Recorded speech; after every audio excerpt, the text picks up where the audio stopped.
You're ready to be premature all over again. Wow, that's impressive. Quick bro. reset. Quick reset. Last night was Ramos Jizz. Who knew the job was pro bono? I was so high that I shit myself at some point.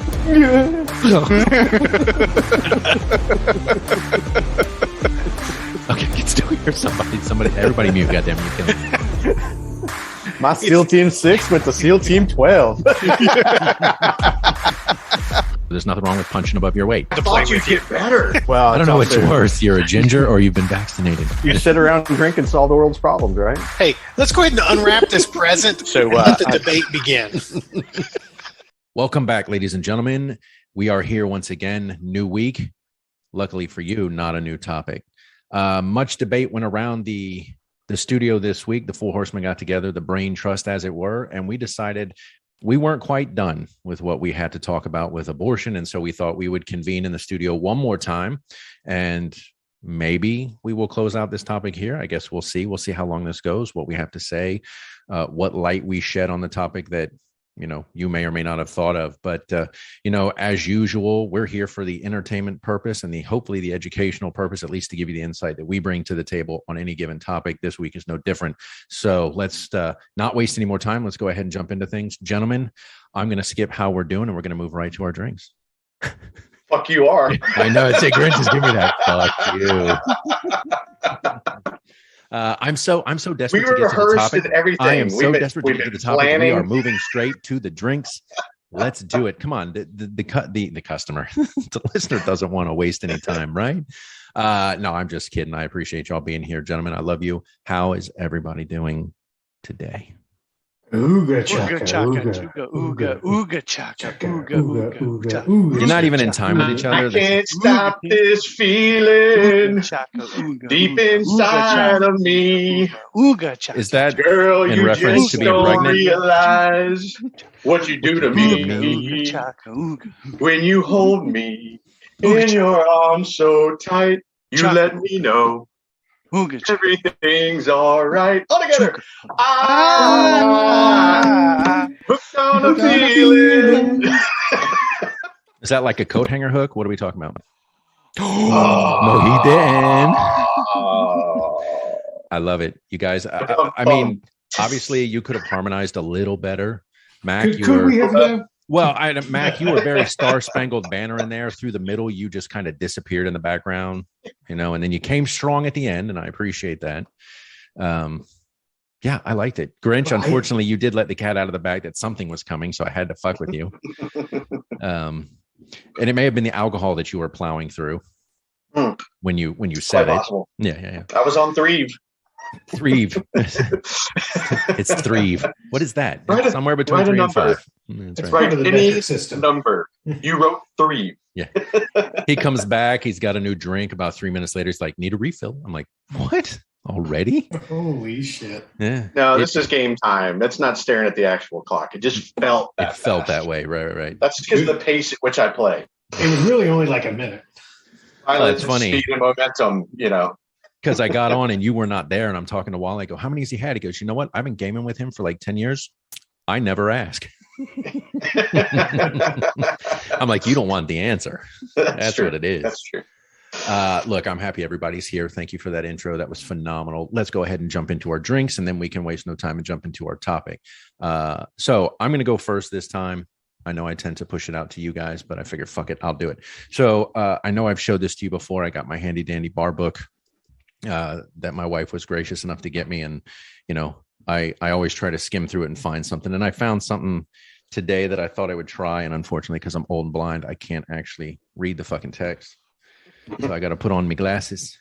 I am having the Florida cocktail. And that is 1/2 ounce of light rum, a 3/4 ounces of sweet vermouth, 1/4 ounce of creme de cacao, 1 ounce of fresh lime juice, and a dash of grenadine, shaken vigorously in a shaker, strained in a cocktail glass. I took that and I doubled the recipe because I didn't think, based on this topic, that one drink was going to be enough. So I just doubled the recipe, and that is what you come up with.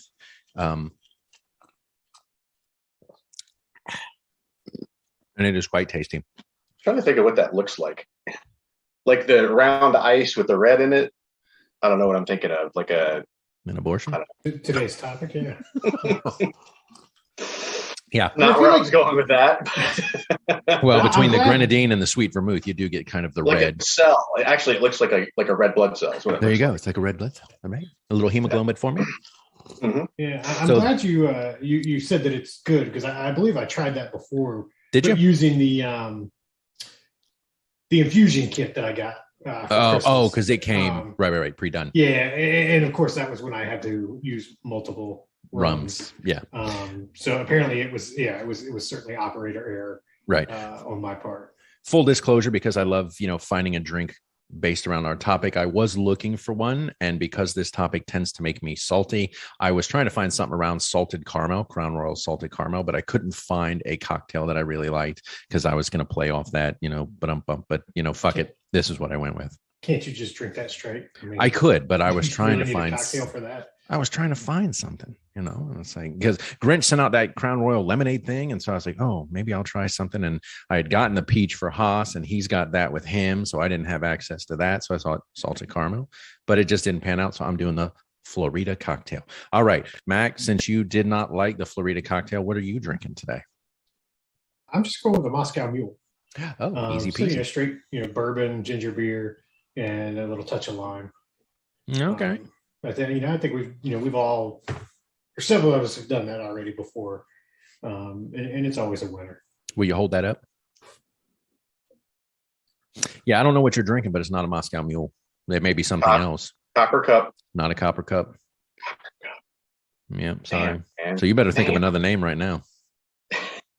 You're drinking a donkey. Thor. You're drinking piss water in a glass cup. I just renamed my cocktail to the Fuck You Thor. It's science. It's chemistry. That's right. The way the copper interacts with the bourbon and the beer and the lime. Exactly. So you're drinking a Fuck You Thor. Getting an actual legit copper cup isn't as easy as you think, because a lot of those, if you look at them, they're like coppery tone, but they're copper plated. They're copper plated. Yeah. They're not legit copper, because legit copper is expensive as fuck if you buy that. Mm-hmm. All right. So there you go. A Moscow Mule, not in a copper cup. So it's a Fuck You Thor cocktail. I love it. Okay. Grinch, what about you, brother? What are you drinking today? I said the name wrong earlier when we were on. I am drinking an El Diablo, which means the Diablo. Is 2 ounces of reposado tequila, lime juice, creme de cassis, as you corrected me on. I said creme de cassis earlier. Yeah. And ginger beer to taste. It's good. What does that equate to? Ginger beer to taste? What? It's this 3 to 4 ounces. Oh, okay. But then it has like to taste, on the end. But I did about that, and it's a good mix. And this is the Diablo, El Diablo. The Diablo. Yeah, okay. Yes. What kind of tequila did you use? The damn it. Never mind, we'll cut this out. Sorry. No, what's the brand everybody thinks of? It's the standard brand. Jose. Jose. Yeah, Jose Cuervo Reposado. Okay. Gotcha. Or Hornitos, or I didn't know. Yeah. I just I could see the bottle. I just couldn't think of the name. I started to say Don Julio. There you go. All right. So the Devil. Fantastic. The Devil, the Fuck You Thor cocktail, and my Florida cocktail. All right, Haas, close us out, brother. What are you drinking today? I'm drinking a mint julep. Oh, look at you. I am. Yes. Okay. Sure am. Are you going to the Kentucky Derby? I was about to say, if you had a Derby hat, that would be the shit. No. What are you looking around? He's looking around at a blank wall. Yeah. Let me look at this blank wall over here. And I pretend did have a hat up there, but nope, put it away.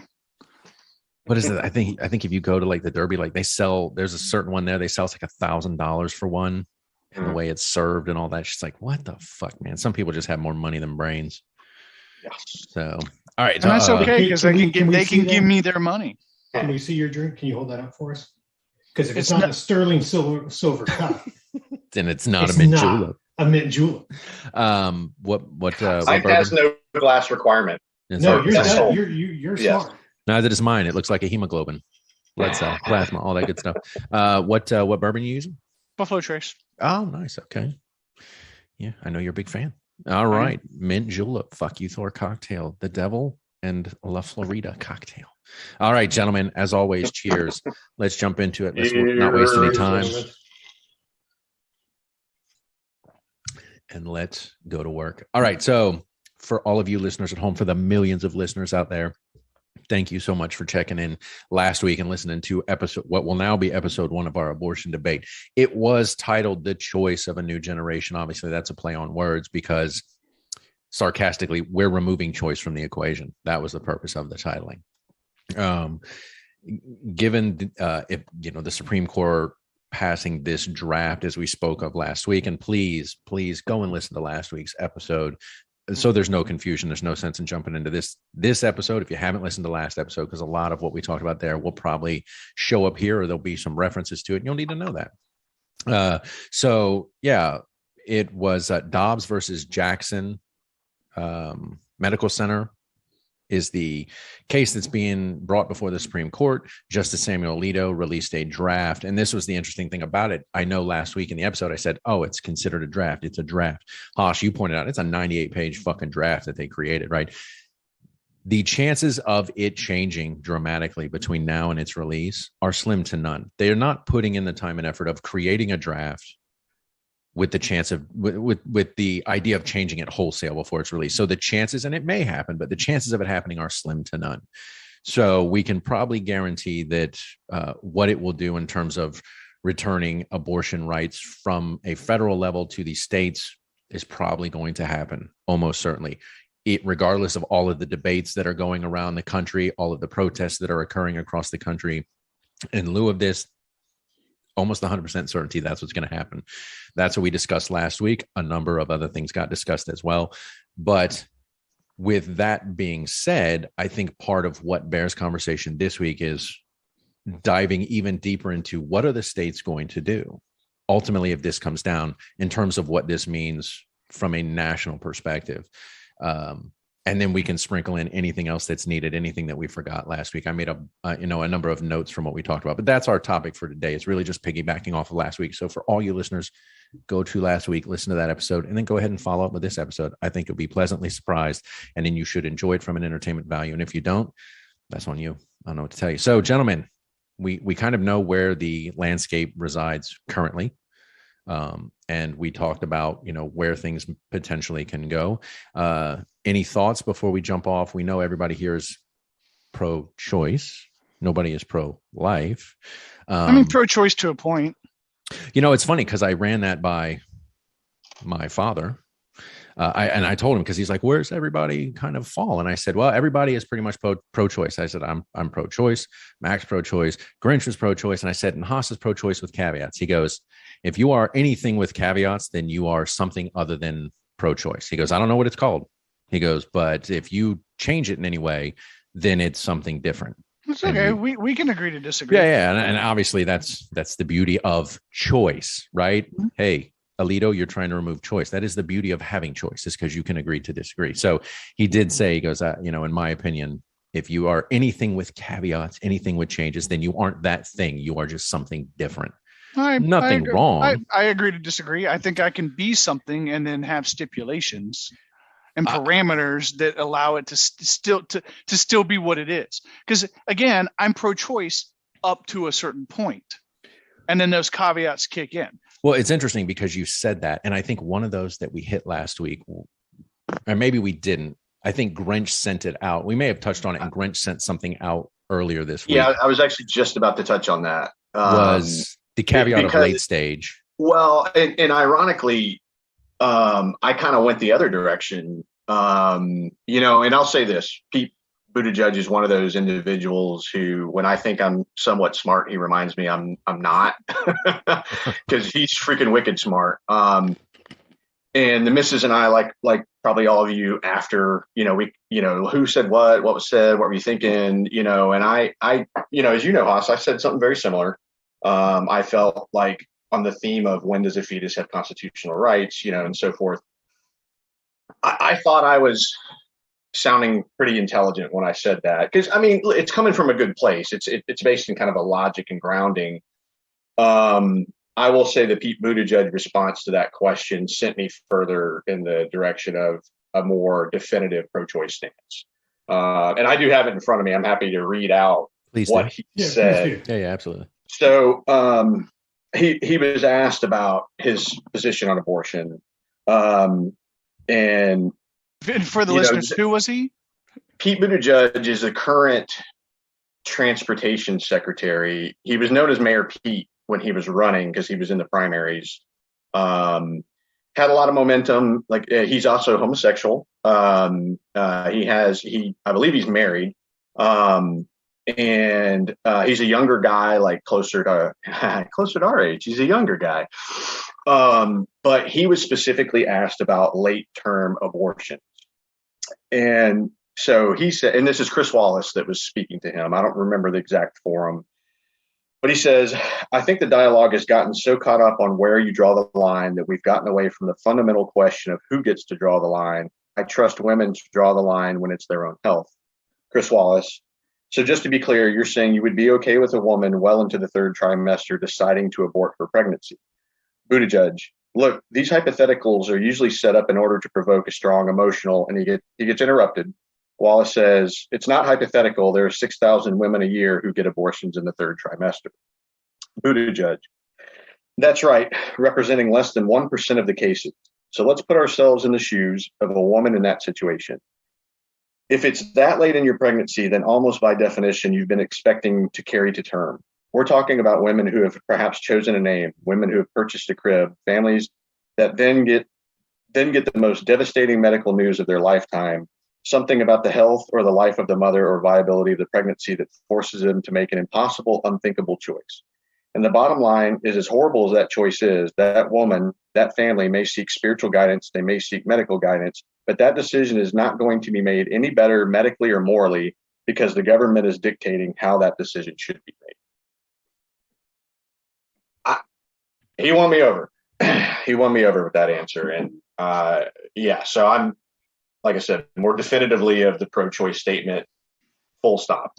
And then I believe when you sent that to the group, you even said, Mrs. Grinch sends this, and it has caused me to evolve my position regarding late-term abortion.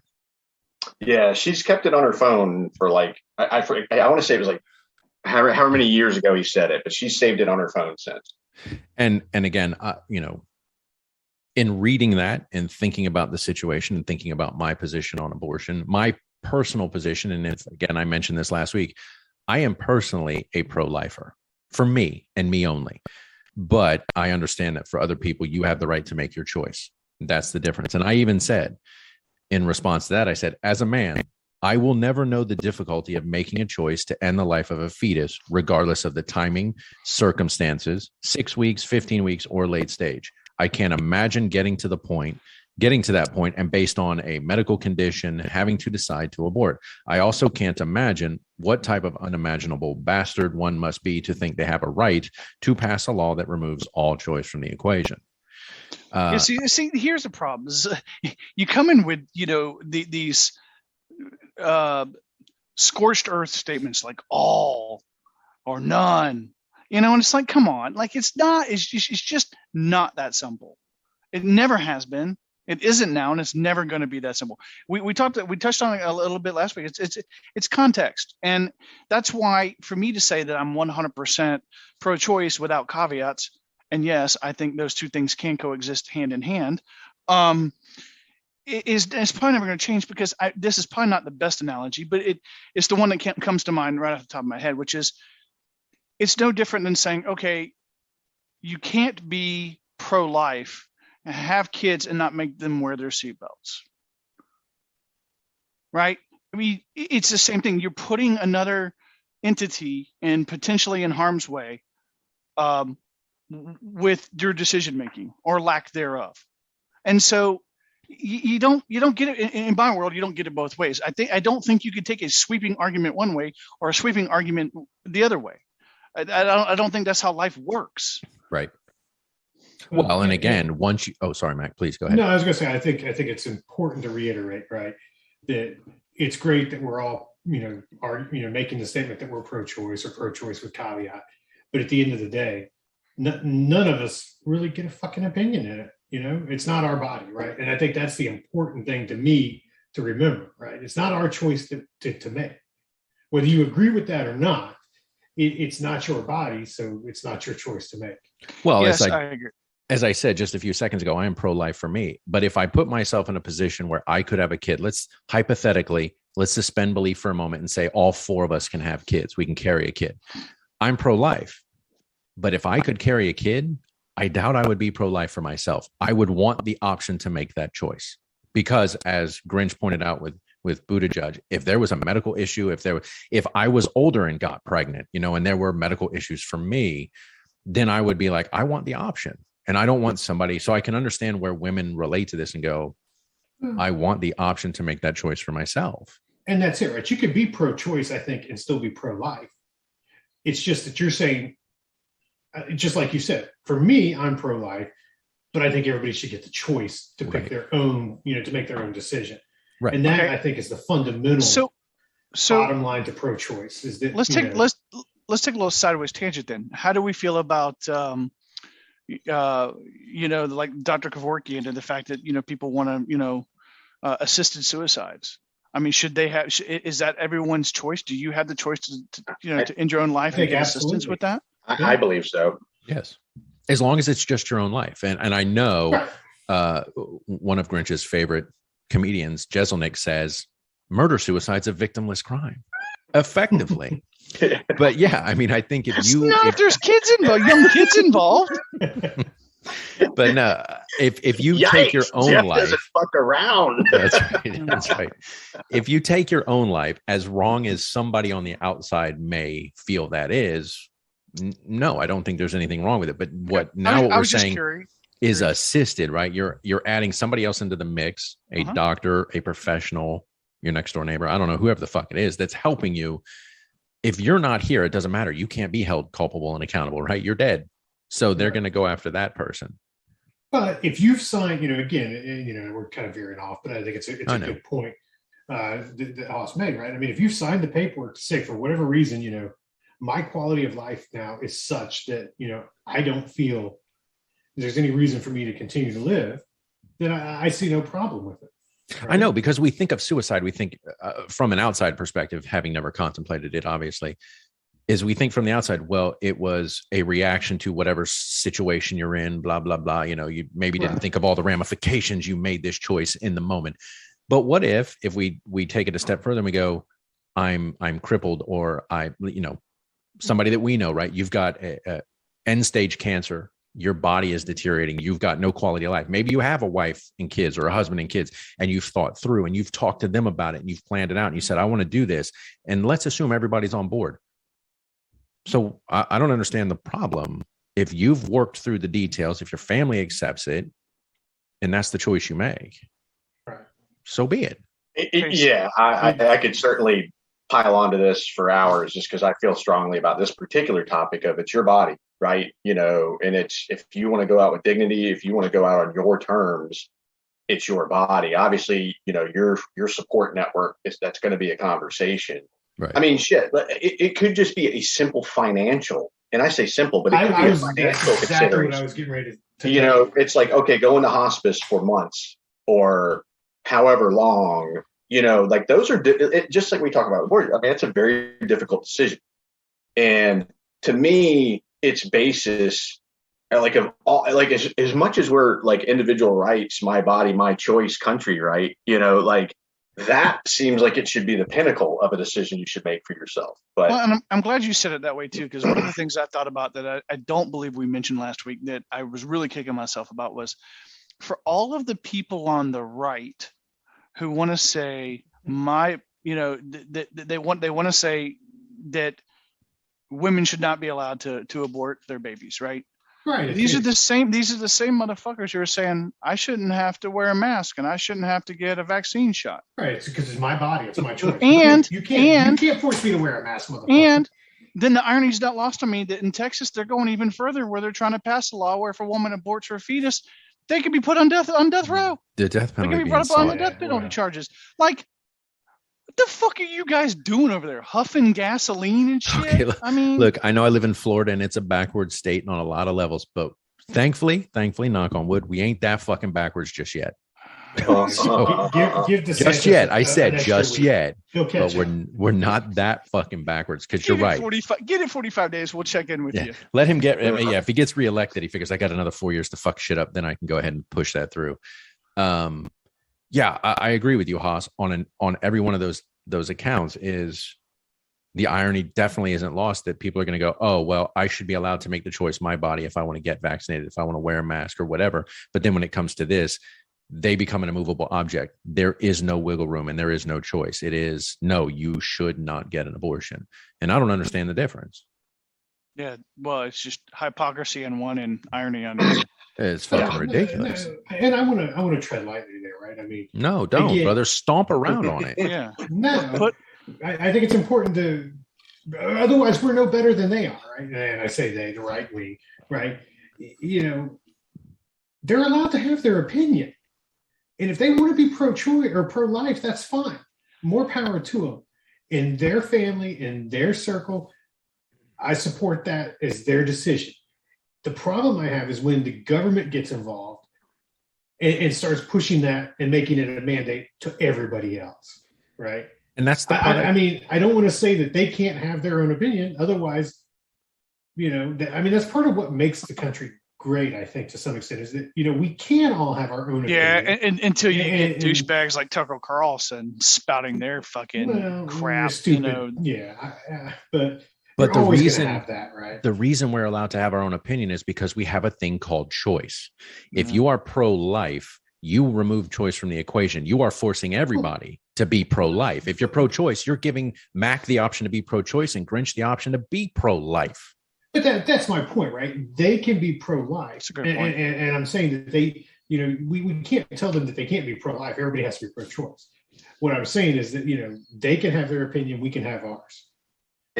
No, I agree with you, Mac. I mean, there's a bit of a moral equivalency to it that cuts both ways. Of like, if I'm going to say choice, then in the next breath, it is a little bit hypocritical of me to mock those that choose not to get a vaccine. If I were keeping it that clean, we would just leave it there. If I were to say, well, let's entertain the notion of why things are the way they are, then you go, well, it's for the common health, because that choice could actually affect another. Right. Whereas an abortion will affect you. Would just affect you.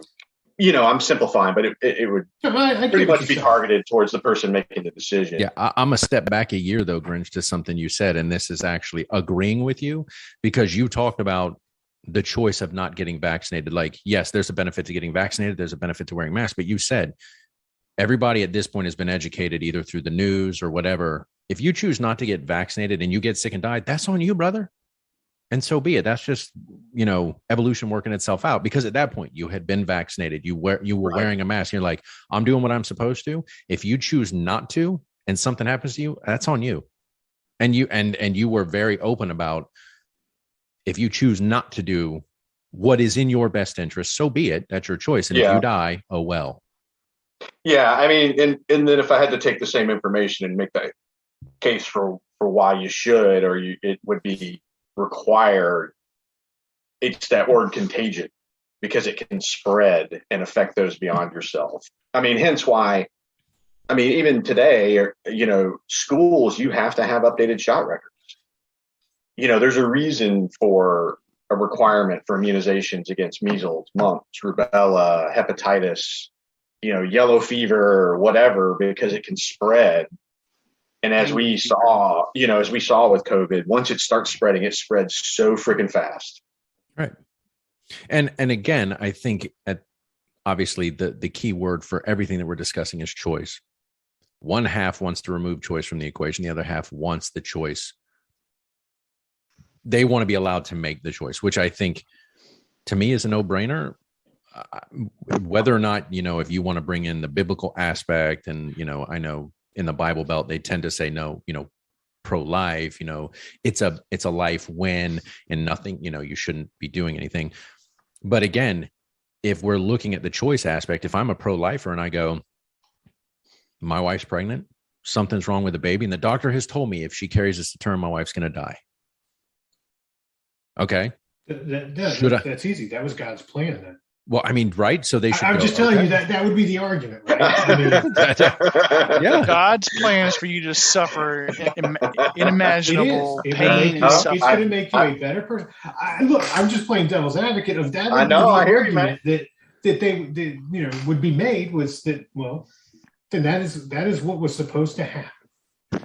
Well, it's interesting because I saw an article, and I wish I could pull it back because it's been a few weeks now, and lead up to our first episode, and it was talking about pre-Roe versus Wade in 73, because states controlled abortion. The view of health was always child-centric because a lot of states would not allow abortion. So it was always child-centric. We're going to bring in this baby to term, and if the mom dies, the mom dies. And post-Roe v. Wade, that philosophy changed in a lot of ways because abortion became legal in a number of aspects in a lot of states federally. And so they were like, we are now looking out for the health of the mom. So if it's necessary to abort the child, we will do it. The problem is when and if this passes and states take control again with the laws that are going to be on the books and the trigger laws that are in place, excuse me, we'll go back to it's going to be fetus centric.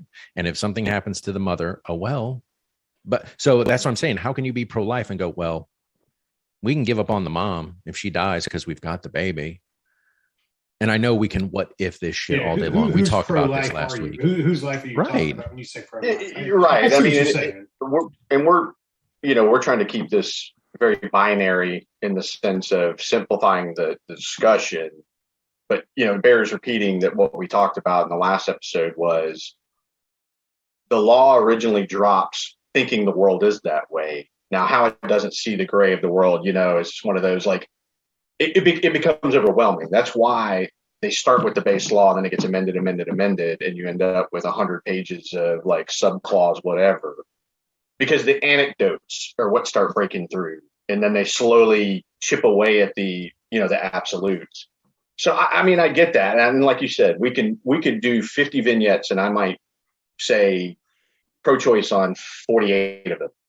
Just based on what you told me, giving me facts, and regardless, I'm not making the decision, so I'm not feeling that emotional punch, right, no matter what I say. So I'm sitting in my chair going, yes, no, right. Right. I think it's important to note though on that, Grinch, that you still are going to feel the emotional punch, right? It's not physically going to impact your body, but if that was your child and it got aborted for some reason, that is going to emotionally impact you to some extent, I would hope, right? And I'm sure it would. So I don't think that should get lost. That yes, from a physical standpoint, it is 100% on the female, but I would say it's probably 50-50 from an emotional standpoint. Yeah, because I know we say that and we talk about the choice should be a woman's. You go 40 weeks, you deliver a baby, right? Up until that point, let's say the baby is born and everything's healthy. If the baby dies after that, is it not the same dramatic impact on both the father and the mother at that point? Right? We're saying it's the mother prior because she's carrying it, but it's not, Mac. You're absolutely right. Well, the father's going to feel the physical effects. Standpoint, it is absolutely of course. The mother, right? But and it's emotional. And it goes the other way too, which is let's say the father doesn't want to keep it and the mother does. Yeah. And he's like, I can't afford this. She's like, well, too bad. Fuck you. Well, you should have spent $1.50 on a condom. That's not. Okay, but even still, that's not 100%. No, it's not. No, I know. Right. So this is why. And this is obviously pro-life versus whatever, but I don't think it's as simple as necessarily one person's decision. When it involves multiple people being responsible, held legally responsible, how is it right that one person gets to make the choice? I agree. And how is it that we're going to say it's either this choice or that choice with no context being taken into account? Well, and that's the problem. And that's the problem with any law, right? We've said this before, right? The problem with laws is they want to look at it from a ones and zeros aspect. It's either right or it's wrong, and we're not going to take into consideration anything in between that. And as we've said before, right? 99% of everything happens in between those two absolutes. Yep. And it's funny, Haas, you just mentioned legal, right? The legal ramifications of that choice. It should not fall to just one person because other people in that sphere are going to be affected. Well, and that's a great point, right? So if I get somebody pregnant, I don't want to keep the child. She decides to keep the child. Guess what? I'm financially responsible for that child for 18 years. Well, technically you're not. And this is a funny point. Yeah. Because I was talking to my brother yesterday and he actually, because I said the same thing and he goes, well, that's actually not true. He goes, you can actually sign away your parental rights to the child. You are no longer financially responsible, but it also means you can make no decision for that child. Ultimately, if you're married, it probably means you're no longer married. Right? But you wouldn't stay married signing away the rights to that child. The wife would have to agree to you signing away the rights too. No. As well, right? No. Okay. And that's why I'm asking, because I don't know. I didn't know that either. And when he brought it up, I was like, wait a minute. He goes, I only know this because it has happened in my family. And so let's point out that your brother is smarter than you in this case. Fuck off. Loki, if you heard that, you can just ignore it. I'll probably edit it out anyway that you're smarter than me. But so he did point out, he goes, you can sign away parental rights. And he goes, I only know this because it has happened within my family, not to him directly, but because he has kids and grandkids and stuff like that. So I was like, oh, I honestly didn't know that. I assume because you always hear the horror stories. With that being true, but there are instances where, okay, let's say I am the son of very religious people. Yes, you're the let's son say of very religious people. Let's say my father is a minister, pillar of the community, and my mom is like super religious, right? I'm trying to imagine your dad as a minister. Right. I know. Well, this is obviously how, I mean, you get to hear him preaching. Opinions are like assholes. Everybody's got one, and most people's they stink. That's right. Can I get an amen? Anyway, I get someone pregnant, and I'm like, I don't want to have this baby, and the girl is like, nope, I'm having it. Nothing you can do about it. I want to have it. And of course, now I got to go and tell my parents, and they're like, well, you gonna have it. She's got to have it. And now that she's decided to have it, you've got to have it. And they won't let me sign. Like my parents are like, you're going to be a father to this child, whether you like it or not. There are instances where you can't sign away your parental rights because you're being forced socially or politically or whatever to bear responsibility for that child. Whereas if you had say in a decision, maybe not. Or let's say you're 16, right? Living at home. You can't enter into a contractual agreement at 16. Right. So that's my point. Let's ask the question though, if you're, in this case, if your parents were not allowing you to sign away your parental rights, they aren't going to let you abort the baby either. So that's true. You're kind of fucked. Yeah, but I'm talking in a different scenario. I know what I'm just saying. Right. That he is now financially obligated because he can't sign away those rights. Financially obligated the other way too, right? Right. So I don't know. Yeah. But when we talk about the legal precedent, obviously from, people being legally held accountable, I think it bears, Austin, you said Texas is trying to pass legislation that death penalty can be imposed on anyone who aborts a child. And I think yesterday when I talked to you, I posed this to you was the interesting part about it is if you live in Texas, let's say they pass that law and you live in Texas and you go to California to get an abortion. Let's say you're an underage young lady and your parents, oh, I'm pregnant, mom, dad, they freak the fuck out. Like, we're going to take you to California. We're going to get you aborted, and it's the best thing for you, whatever. So they do it and then they come back and, what then becomes the legal responsibility in the state of Texas because you had an abortion. And in the state of Texas, it's illegal to have an abortion. You were going to a doctor, your doctor knew you were pregnant. You go to California, you come back after a week and you go back to the doctor and you're no longer pregnant. Like the doctor now knows. And so they're going to start asking questions. Your parents know. What's the legality of you in the state of Texas because they passed that law? Who now becomes culpable? Who knows about it? Legally, they can pursue action against her for getting an abortion. They can pursue action against the parents because they aided in the action, so they knew about the felony. You know what I'm saying? So now you are overreaching governmentally because of that. I guess I'm not, with absent any federal guidelines, I don't know that a state could say they had any jurisdiction. Because most crimes, if you cross state lines, that moves it into federal.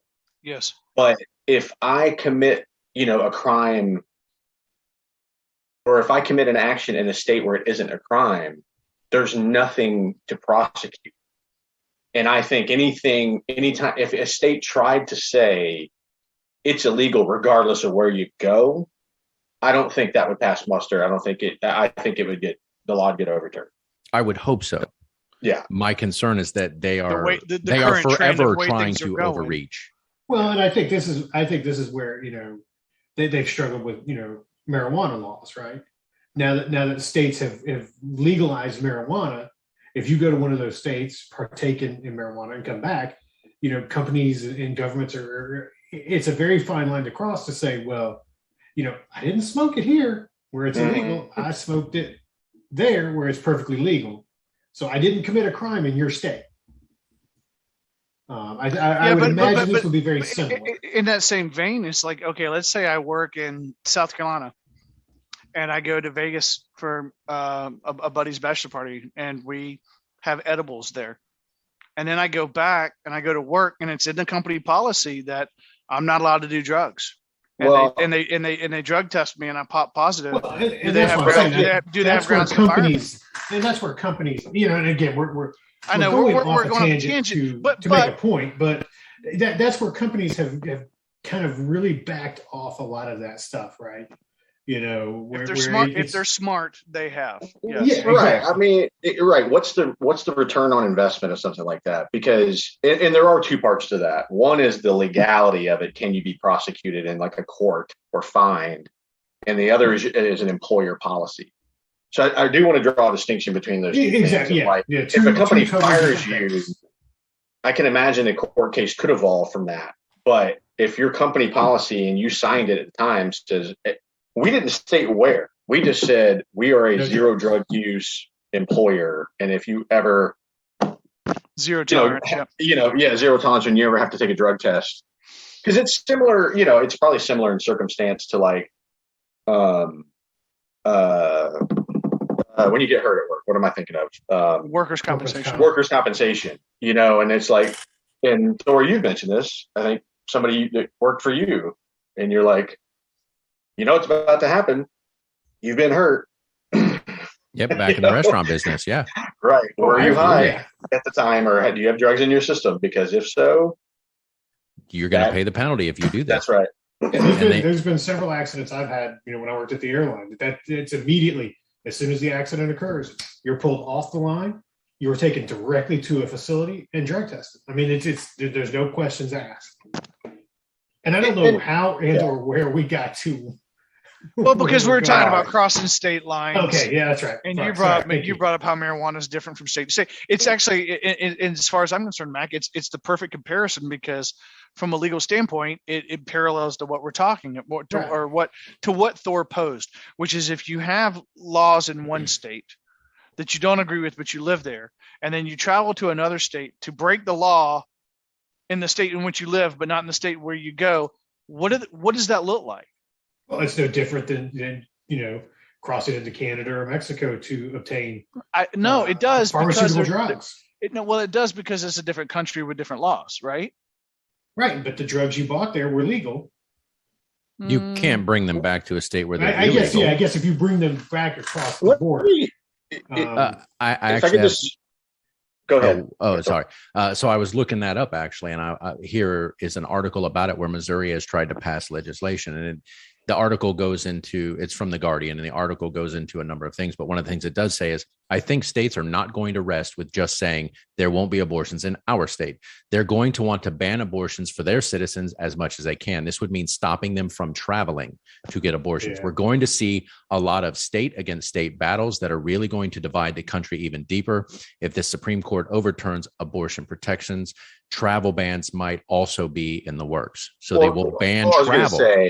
Let's talk about infringement on freedoms. I was about to say, you're directly going against the Constitution. If I travel, I'm not telling anybody what the fuck I'm doing. Well, here's the problem. I have a ticket and I'm going. I'm going to see a concert. Well, but again, and come back with not pregnant. If you go, and you've been seeing your doctor, for 6 months, you come back all of a sudden, guess what? You're not pregnant anymore. Oh, and I mean, obviously there's a million reasons why. that could happen. But and it goes back to something that Thor was talking about last week. Some people don't have the means to do that. Right.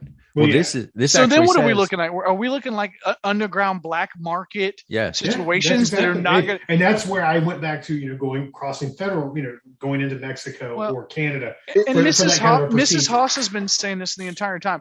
You're not banning abortions. You're banning safe abortions. You're pushing it underground. Yeah. One of the things. So go ahead. I was just going to say real quickly, if anything history has taught us is if human beings are going to do something and you remove the legal method by which it can be done, they will find another way to do it. That is not legal. Drugs and alcohol are the biggest. Are you saying prohibition didn't work? I don't believe it. Yeah. One of the things they say in this article is my bourbon's empty. One of the things they say in this article, unfortunately, is the Supreme Court does not have a well-developed case law regarding extraterritorial application of state law. So that's going to create a problem in terms of state-to-state issues, because there isn't a lot of that, I guess, on the books from the Supreme Court. Says banning travel would go against basic American principles. You have the freedom of travel in this country as long as you're following the law in the state where you are. You are legally okay under current law. Okay. Yeah. What are they going to say? You're transporting illegal goods. Well, again, that's what you get into. Transporting illegal goods because you've had human trafficking. Right. Those are the things that I think people will tend to gravitate. How can we make this law stick? And that's what they'll do. You can't transport certain things across state lines. Then it becomes interstate issues. Yep. And they'll find a way, I think, the right will find a way to make it stick if they can. And they'll try to find any loophole to make it work. That's the concern. So here the rhetorical question I started to throw out earlier, and I say it's rhetorical because there is an answer to this of like, what are the primary arguments against it? And it's all based in morals, right? Morals and values, as far as I can tell. I mean, yeah, okay, you can use some science. You can make some cases for does the fetus feel pain? Does the baby feel pain? The after effects on some, whether they suffer from depression or whatever. I'm not outright dismissing those. I guess where I'm going with this is at the end of the day, I think the right, which you typically associate with still being very religious, whether it is, Bible beating or the Bible Belt or, Baptist or Catholicism or whatever it is, it's based in religion. I still think, because there's this belief, and we argued this in our religious podcast, of like, can you have values and morals absent a religious basis? I submit yes. Yeah. And I believe in the separation of church and state. So if I were coming at this from like a more philosophical approach, I'd say you're trying to shape morals and values through law. That isn't your role. It isn't. Now, that's a slippery slope too. I get it. It's like, well, then why is murder illegal? Okay. All right. It's a fair follow-up question, I suppose. You're taking another person's life. So I guess.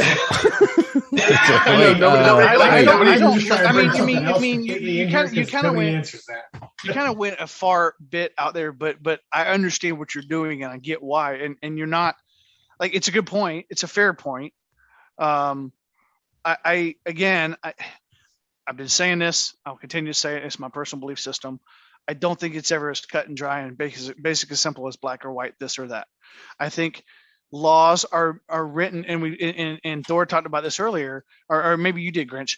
There's a reason why laws are created, and all of a sudden there's all these amendments, right? Because we lay down groundwork, and then we understand it needs to be adjusted for this reason or that reason, because we didn't anticipate this thing happening, or we overlooked this thing that we should have seen.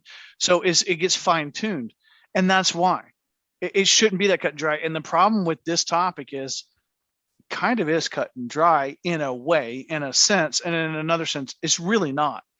There's got to be gray. There's got to be context, discussions, and laws put in place to deal with the gray, to oversee the gray. Yeah, and I mean, if I were to try to kind of center back up of my follow-up of why is murder illegal, I would say it's the same reason stealing is illegal and a host of other crimes. Because to be quite blunt, society would collapse if they weren't. Right. I don't mean to be dramatic, but they would, because it would be only the strong survive. You take what you want. it's the Wild Wild West. So I believe government has a role to create the framework by which a society operates. I'm just not on board with saying this particular issue defines our society. Now, you know, like I said, you can call me out and say, well, you just said murder should be illegal. We consider this murder. If that's the way you perceive it, I'm not going to tell you you're wrong if that's your belief system. I just happen to not agree. And therefore, it follows that I support the decision that the individual who's pregnant should make the decision. That's my logic train on it anyway. As flawed as it might be. Give me 1 second. I love you, but I do see it as a skosh flawed. Well, it's interesting too. I mean, I was reading this. The reason I brought up the religious piece is it says the Bible does not draw a distinction between fetuses and babies. The Greek word brephos is used in the Bible to refer to both an unborn child and an infant. And then by the time a baby is conceived, he or she is recognized by God as demonstrated in Jeremiah 1:5. Before I formed thee in the belly, I knew thee, and before thou camest forth out of the womb, I sanctified thee. Now, it's incredibly ironic that you quoted that line and that actual piece of scripture, because it kind of ties into the point I was going to make, or the question I was going to make. And I'm gonna throw out a spoiler alert here in case you have not watched Our Father on Netflix yet. I haven't. It actually. And you guys can go watch it since I recommended it. Obviously, if Grinch had watched it first, I understand. Fair, you know, fair. We would be blackballed from watching that. But it basically revolves around a fertility doctor who actually ended up implanting his semen into a multitude of women. That was one of the scripture lines that he used to kind of justify, you know, I guess what he was doing. But the point being, so in a situation like that, or a situation where somebody is raped, you're now saying that the only way that person can then rectify that situation is by committing another crime. You know, because obviously, if you were, you know, inseminated by somebody's semen that you did not, you know, because they were fully expecting it to be either a donor, you know, a specific donor, or their own husband's semen, or you've been raped, you know, odds are you're probably and I say odds are because I don't want to make a sweeping generalization, but you're probably not going to want to keep that child. But now you're being forced to at the cost of committing another crime. Right. And that just seems like, I don't know, that seems very bad to me as far as, you know, a path we want to go down. Well, I agree. And Grinch, I wanted to go back to what you had said. You're talking about from a Bible standpoint, religious standpoint. Moral and ethics shouldn't be derived from that, right? Well, I'm drawing from one of the primary arguments that the atheists and the religious communities have had, that it is the basis of morals and values, and that without it, we don't have morals and values. I mean, there's numerous YouTube videos where that particular topic is discussed, but that tends to be one of the key components of the arguments because it gives us guidance for how to live. Well, I think in that we can pick that apart, you know. Yeah. I think in that vein, for those people out there, and again, you're entitled to your opinion, but for me personally, I would say, why don't you take that Bible, turn it sideways, and stick it up your candy ass? Because we know what you're cooking. That's right. Again, you shouldn't legislate from the bench, and you sure as fuck shouldn't legislate from the Bible in terms of telling someone how to live. If you choose to live that way. Good luck feeling that way, considering you live in the deep South, where those are two things that happen every freaking day, all day long. Yeah. Technically, I live in Florida, so I live in the deep North. No, because the South ends at the Georgia border. I don't know South. what we are, but it is the deep you fucking say South. that, you say that, and yet you look at your governor and how he runs things. Well, right. I mean, Yeah, I know. again, it's. I mean, I'm human, so I admittedly attach some personalities to how I position myself on some of these, because when I have a DeSantis or something like that telling me how to live, I just in my core balk at almost anything that comes out of their mouth. Right. Almost anything. Doesn't even matter if it's good. You're like, nope. Yeah, because, and I want to be clear, if somebody is religious, I'm not telling you you're wrong for feeling that way. That's not what I'm trying to say. I don't think any of us are saying that. I think that goes I back don't to think the point that we I was are. trying to make earlier, right? Yes. I just don't wholeheartedly subscribe to the view that morals and values is solely sourced from a religious perspective. Now, it's hard because we've never not known it. And the whole concept of evil and good is largely tied to concepts around the Bible of devils and angels and so forth. So I've never known a world not with that. And I wonder if I did it, what I might think. Because now, let's just say I'm plopped on an island, born, raised. I have nothing, the only cultural mores, values, etc., that I learn are from those around me. And so, like maybe we use like the Indian community. It was more nature-based, communal, of like being one with the earth and connected, and they looked out for one another. Did anybody ever steal? I'm sure they did. Were there consequences? Probably. Did they have to have religion to know that stealing was wrong? I doubt it. You just did wrong to another, wrong.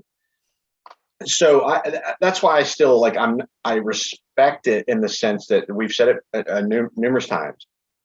I know the folks that are religious believe what they believe, and sometimes they believe it down to their core. And like anyone, they don't eat, sleep, and breathe those ethics in everything they do. Because that same person who is pro-life, sadly, they is doing tax evasion and they cherry pick. Discard everything else. Yeah. Look, to go further on your point, real quick. To me, the morals and ethics don't come in from necessarily a religious standpoint, but from a intellectual standpoint. I lean, because we're talking about the human body and everything that goes that further comes off from that. I look at science, right? That's the determining body of intellectual collection that I look at for the morals and ethics and the values for which we should be guided when it comes to this subject matter, not religion. I agree. I agree as well. And I appreciate that. Sorry, I just had an issue with I couldn't hear anything. So that's why I'm like, y'all are talking. I'm like, okay, I can't hear shit. That's not good. I don't know what that was. Yeah, Mac, I saw you. You started saying something. I know I interrupted you earlier. Go, Mac. Then you accomplished your goal, because I don't remember. Making him forget. Damn it. Well, look, I do want to stay. Season 2, I'd try to get better. Yeah, I do want to stay on the topic of abortion. I don't think it's you getting better. I think it's just me getting worse. It's age. Okay, well, the first commandment of the second season is. Yeah, I want to stay on topic. So I do want to cycle back to something, because it was something that was brought up in the draft. And one of the things we talked about last week. And it's interesting because Alito talks about like abortion not being specifically cited in the Constitution. Therefore, it's not a constitutional right, like many other things. But what I think is interesting is there are a number of things not cited in the Constitution, and they tend to fall into Amendment 10. So I know I said it last week. I'm going to say it again. Amendment 10 in the Constitution states, the powers not delegated to the United States by the Constitution, nor prohibited by it to the states, are reserved to the states respectively or to the people. What that amendment means is if it is not expressly outlined, it falls to the states and or the people. Abortion is one of those things not expressly outlined in the Constitution. Therefore, I don't know, Samuel, it falls to the people, like many other things.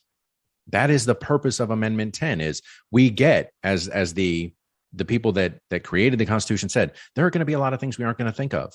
So here's Amendment 10 that says, if it isn't expressly outlined in the Constitution to the federal government, it falls to the states and or the people. Or to the people. So all of those things that people are now trying to say, oh, well, same-sex marriage, right to privacy, abortion, it's not stated. Yes, it is. By default in Amendment 10 saying if it isn't expressly stated, it falls to the people or the states. So, dude, I don't understand the problem. As a justice on the Supreme Court, shouldn't you know that? And maybe I'm simplifying it. Maybe I'm the problem. And this is a kind of a funny situation or funny scenario for me, because I used to joke at work. I said, with the same information, I can argue wherever we want to go with this. I just need to know what the guidance is. Right. And that's kind of how I view this, is like, if I'm trying to achieve a certain objective, then these are some really smart minds, right? You don't get on the Supreme Court if you're just some, Amy Coney Barrett. Yep. Thank you. I was going to agree to disagree, and that was going to be my. Look at me. It's like, oh shit. Okay, never mind. Right, exhibit number one.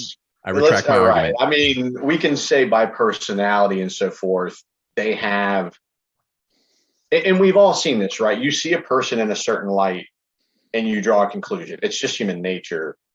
And there's probably somebody who's like, I've been in the room with her and she's freaking brilliant. I believe that is true. I'd like to meet that person because I have a lot of questions that statement is a 40-year-old who still writes with crayon. Like Brett Kavanaugh, did I drink beer? Yeah, I'm cool. As you know, Haas, it takes a certain level of acumen to be successful in the legal world, because if you suck, you're just not going to be successful. That is true to some degree, but there is a running joke. What do you call a person who finished last in medical school?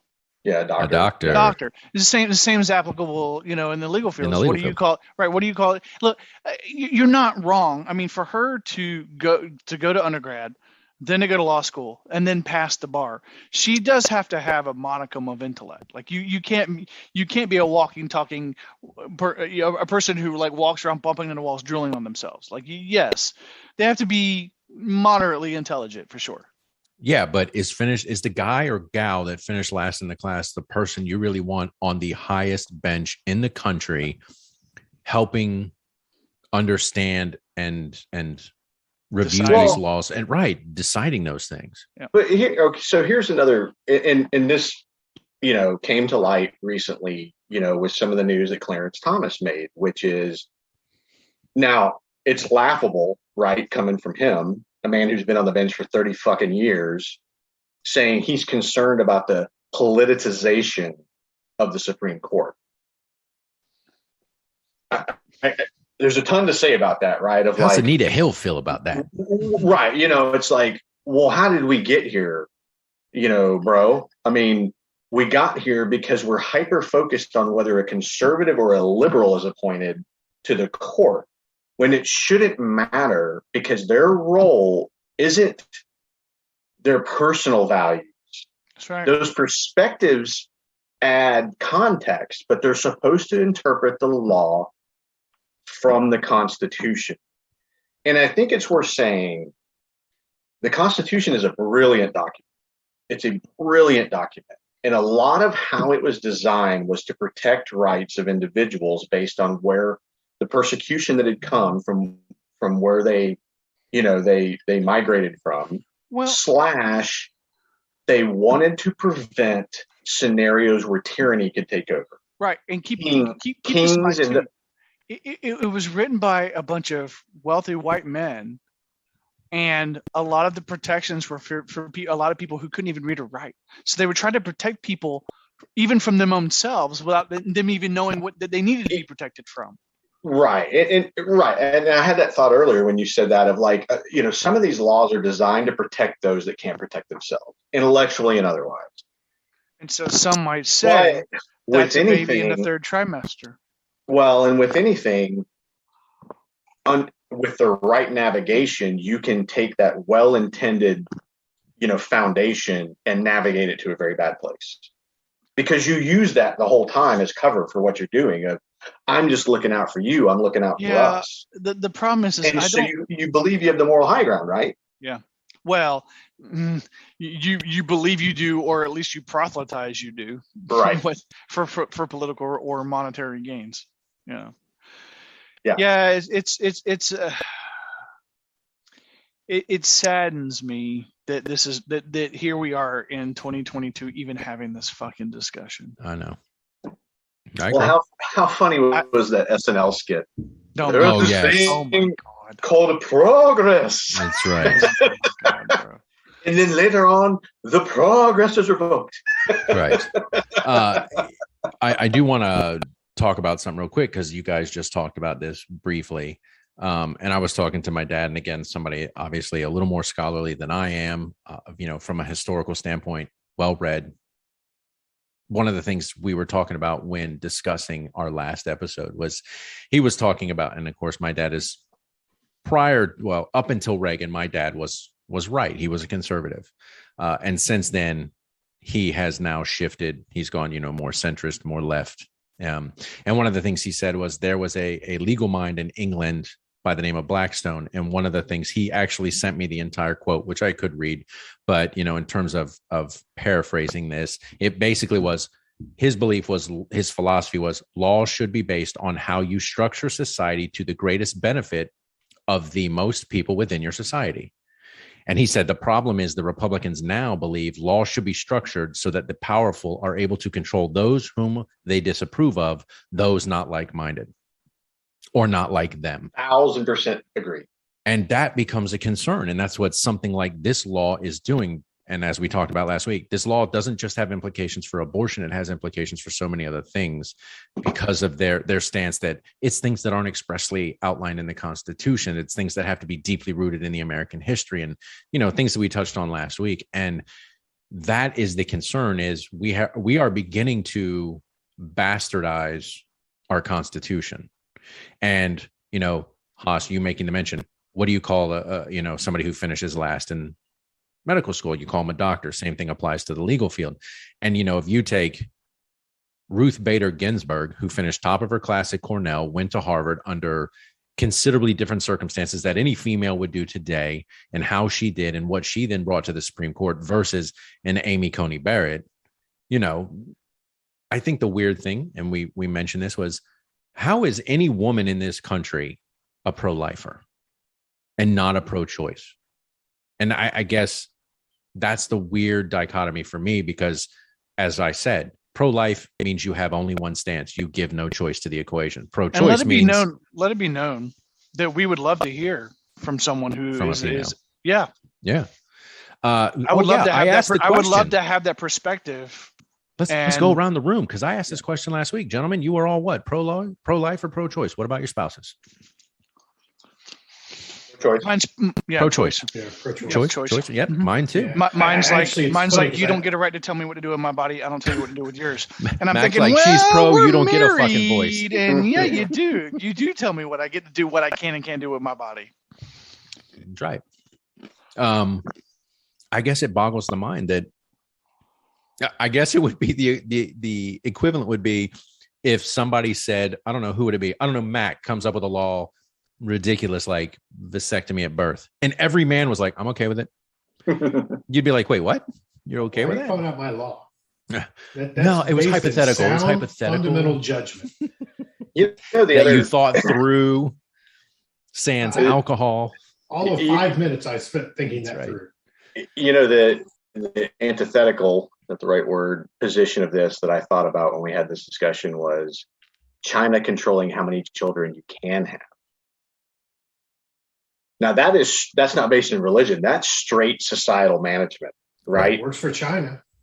And I was just thinking about that last podcast of like, that's genius. So it's so odd to me to be on the other side of that. Of like, I mean, they don't mandate vasectomies and so forth. They just say, our laws, you can like the the 2-child law, I think is what it was, because their growth rate was unsustainable. Yeah.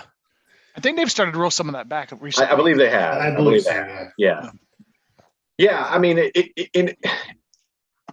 to me, like maybe talking this out has kind of helped center me. And that quote that you said from Blackstone, Thor, is it like, that's a mic drop moment for me, because I'm not trying to be all Spock for the good of the many, but at the end of the day, the government's role is to try to, it's to protect common defense and so forth, but it's to enable society to be successful.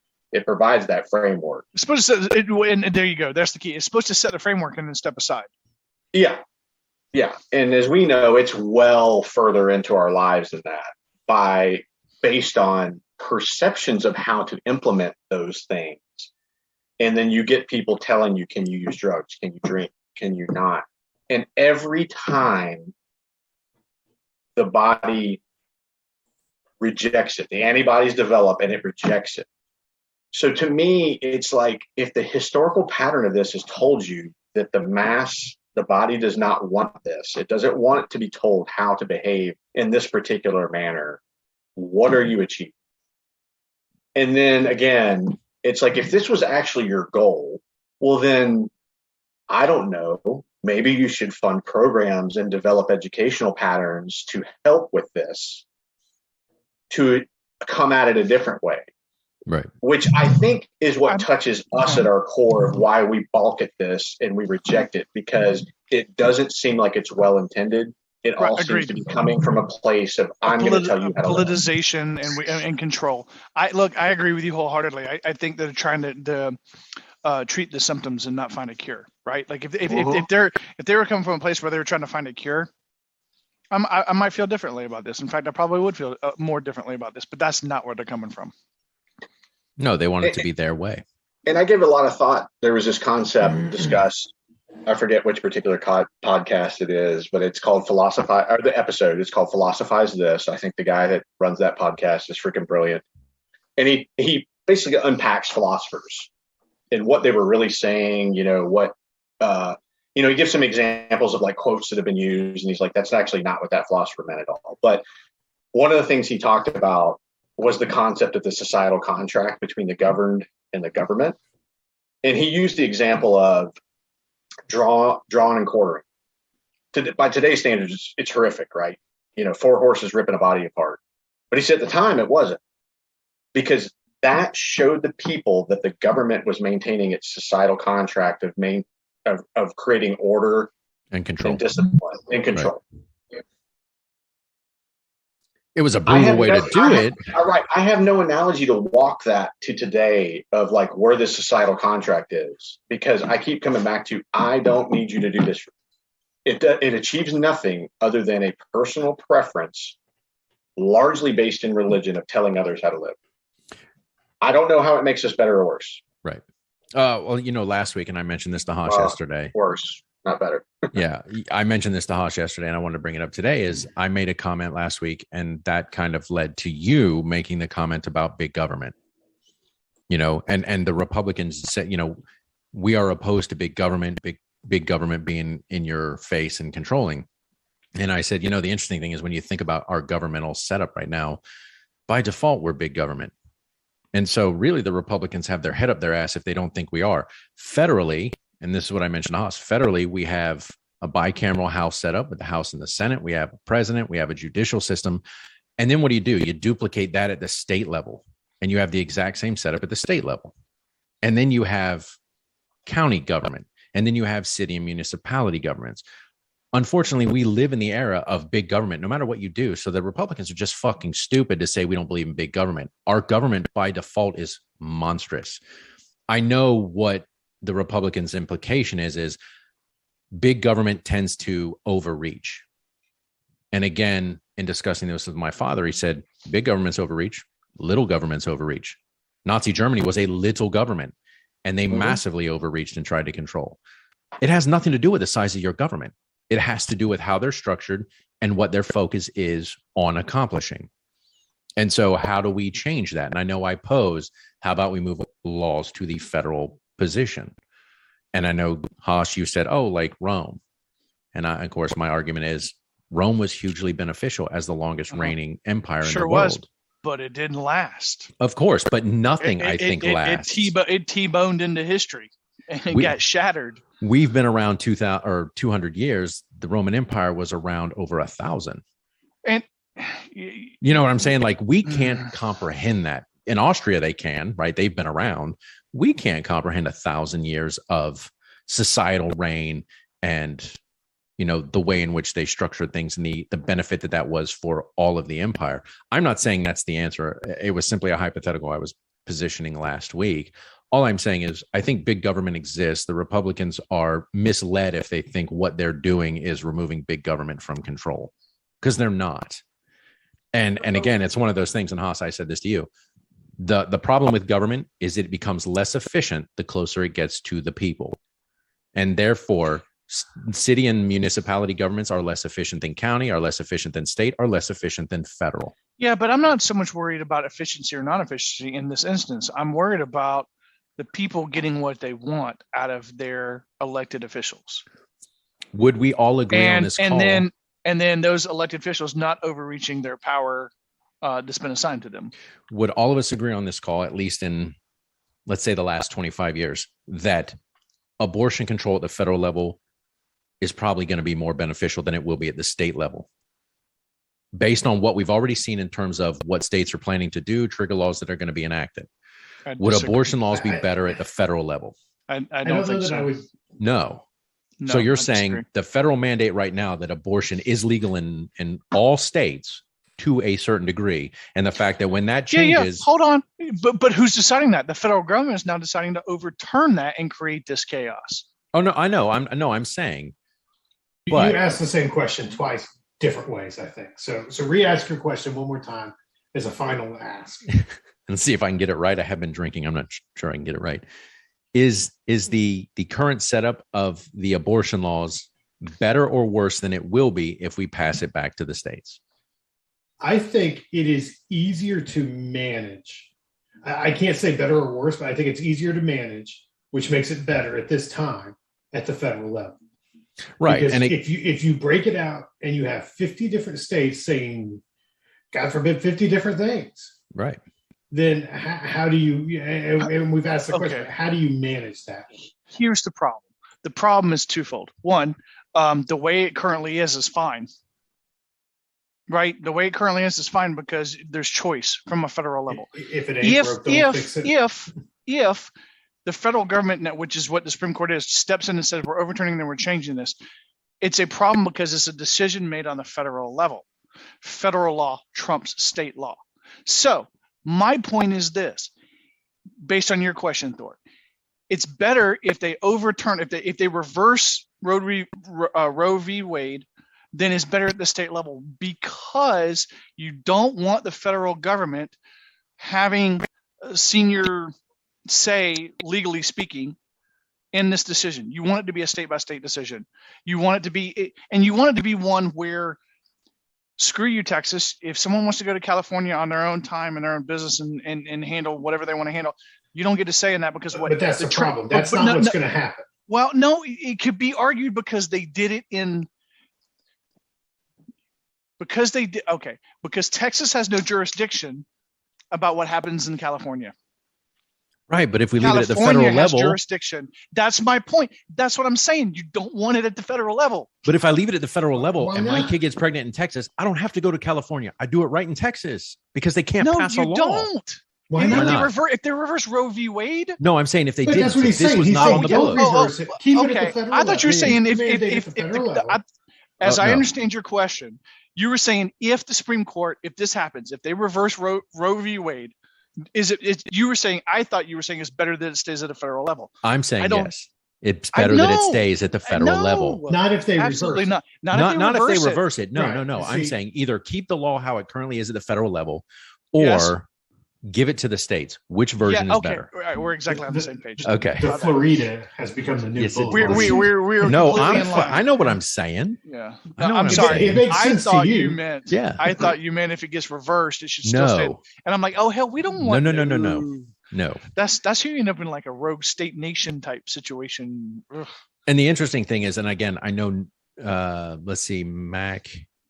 No, when was your older sister born, Mac? Don't mean to put you on the spot. 73. Okay. So again, of the four people here, Grinch, I don't know in terms of you, like my older brother was born in 71. My brother was a pre-Roe v. Wade baby. And I talked to my parents about this, and my mom was like, I knew friends in college in the late 60s when states controlled abortion, they had to go to trailers and sit on a fucking dinner table to have somebody give them an abortion because it was illegal to get an abortion. And they knew. I was obviously a post Roe v. Wade baby. Abortion was then a different scenario, but my brother was born at a time prior to that. None of us were. And so our parents weren't making decisions based on those guidelines. Well, mine was because of my parents, but they knew they were going to have a kid. I'm just saying in terms of understanding the dynamic prior to Roe v. Wade and what they were up against, I think turning it back over to the states is so problematic. You leave it at the federal level. And Haas, that's what I was trying to say. Either leave it at the federal level. Is that better than giving it to the states? And I think leaving it at the federal level is a better choice because it gives choice. Yes, but to clarify that statement, with caveats, it is yes, of course, 100% with caveats. Man, life ain't that cut. It's not cut and dry. We leave unless they level. reverse it. If they reverse the decision, then you don't want it. We leave it at the federal level as long as Haas agrees with what they're doing. right?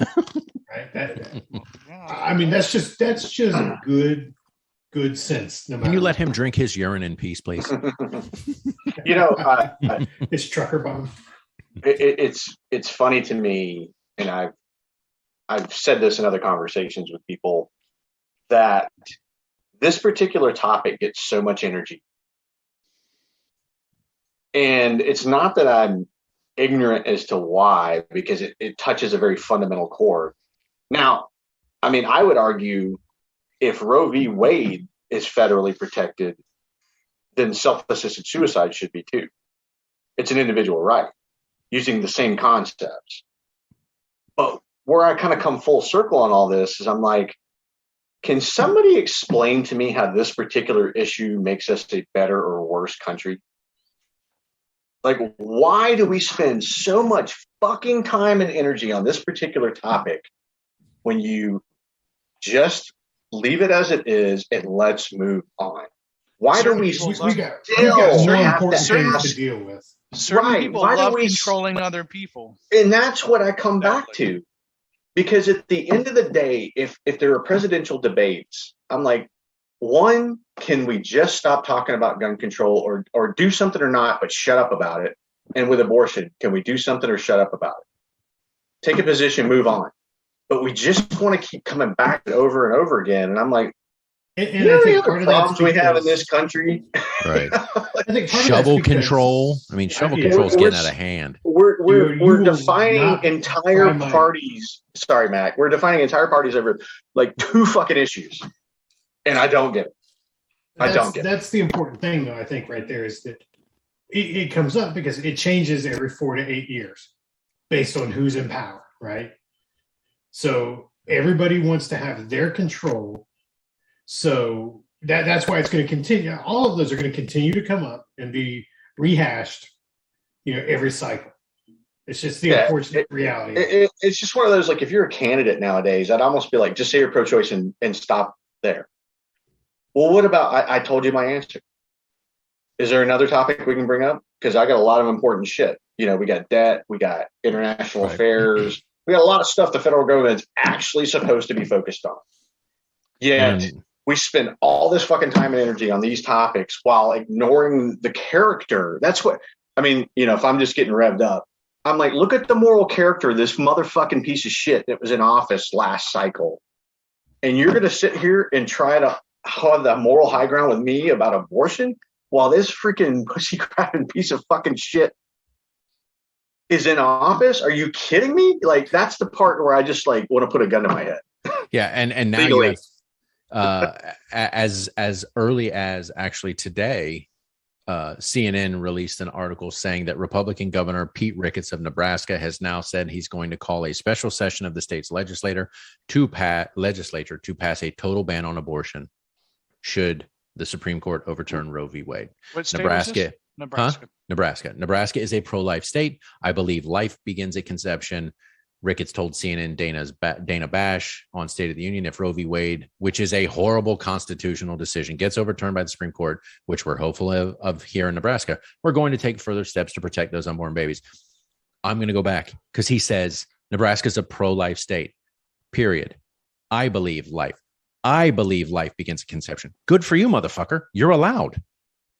Yeah, the problem I have is it's again, these politicians are taking a this or that fucking stance. Your job is not to take a this or that fucking stance. Your job is to find commonality and common ground and fucking compromise. Like, for fuck's sake, it's not about you. It's about the fucking people you work for. Pull your head out your ass and do your God blessed job that you're paid for. Elections matter.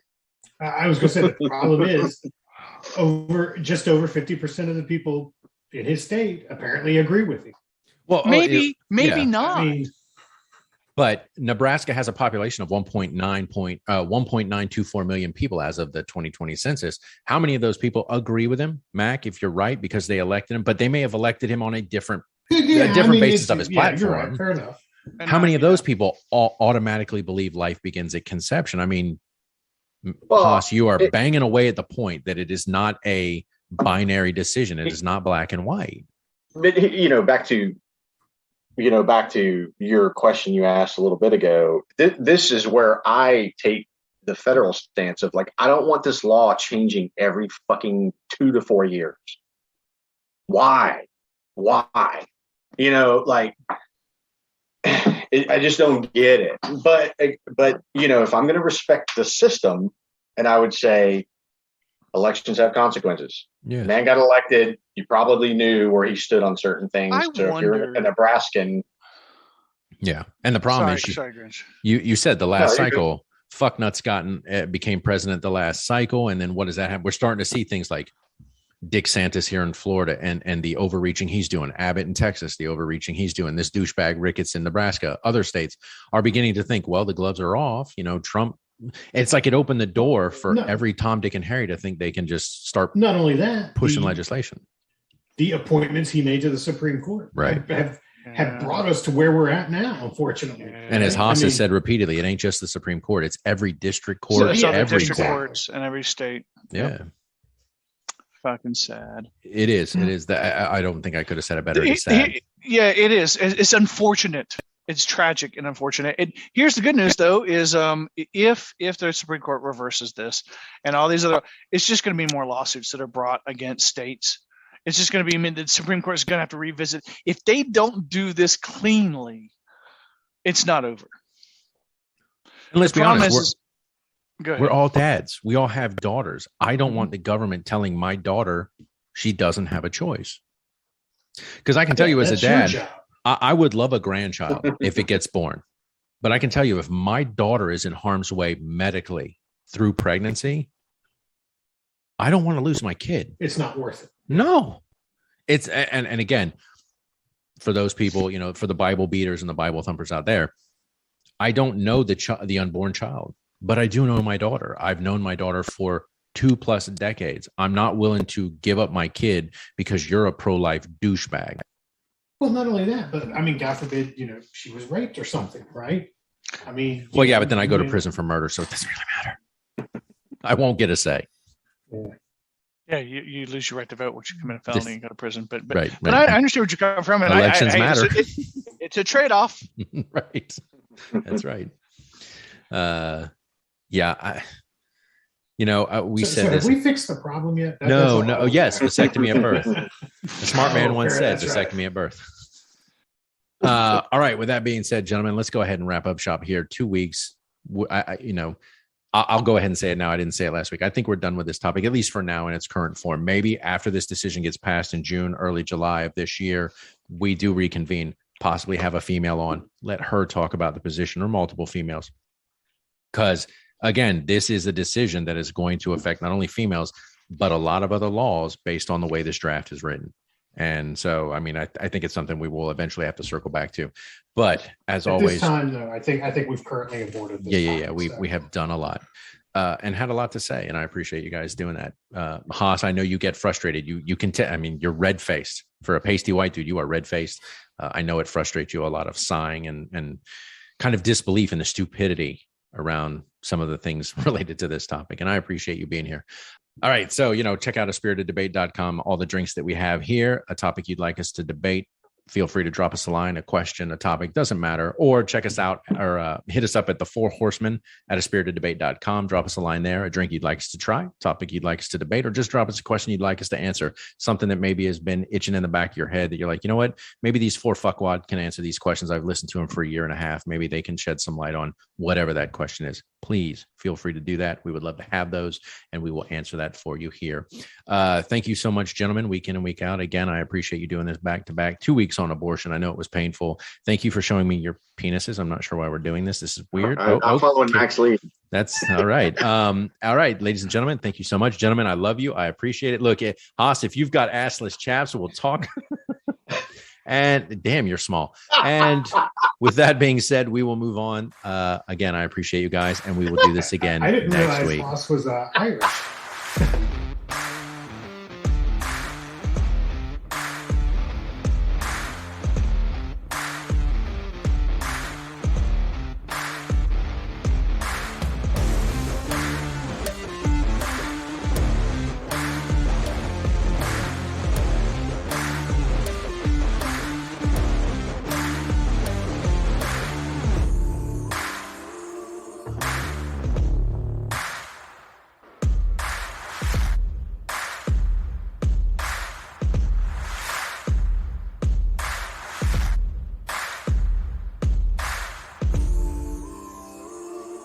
The views, information, or opinions expressed during the A Spirited Debate podcast series or any affiliated podcast are solely those of the hosts or guests involved and do not represent those of people, institutions, or organizations that the hosts or guests may or may not be associated with in a professional or personal capacity, unless explicitly stated. While guests are invited to listen, listeners acknowledge that they are not being provided professional advice from the podcast or its guests. The content within the parameters of A Spirited Debate podcast series or any affiliated podcast are for entertainment and educational purposes only. Any views or opinions are not intended to malign any religion, ethnic group, club, organization, company, or individual.